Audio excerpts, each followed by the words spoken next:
बिस्मिल्लाहिर्रहमानिर्रहीम। अस्सलाम वालेकुम मेरे प्यारे बहन भाइयों, आप देख रहे हैं असद कुकिंग 375। आज की जो हमारी रेसिपी है मिठियाँ टिक्कियाँ बनाने का तरीका बहुत आसान तरीके से बहुत लाजवाब खस्ता बनेंगी इंशाअल्लाह। बोलेंगे कोई चीज़ बना के दिखाई है। सबसे पहले मैंने मैदा लिया है, मेरे पास तकरीबन 1.5 कप था मैदा। आधा कप मैं इसमें सूजी डाल दी।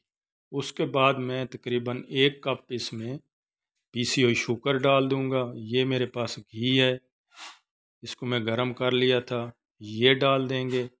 अभी इसको अच्छे से मिक्स करेंगे। अच्छे से मिक्स करके इसको आपने, मेरे पास 1 कप दूध है, ये काफ़ी है, इसी से इसको गूंदेंगे दूध से। आप दूध फ्रेश भी ले सकते हैं, डब्बे वाला भी ले सकते हैं, कोई इशू नहीं है, कोई मसला नहीं है।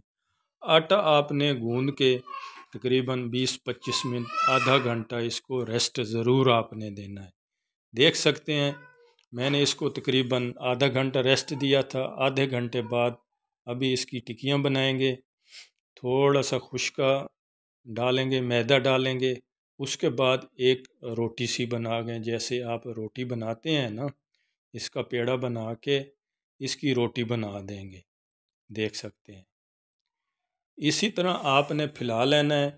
फैला के मैं एक ढकने की मदद से इसकी ऊपर से तिल भी आपने लगाने हैं। देख सकते हैं सफ़ेद वाले तिल ना, वो लगा देने हैं।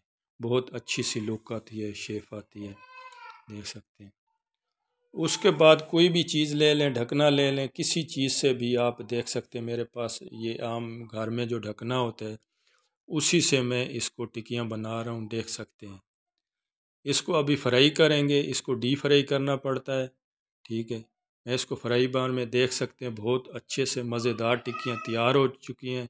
मुझे दीजिए इजाज़त। अल्लाह हाफ़िज़।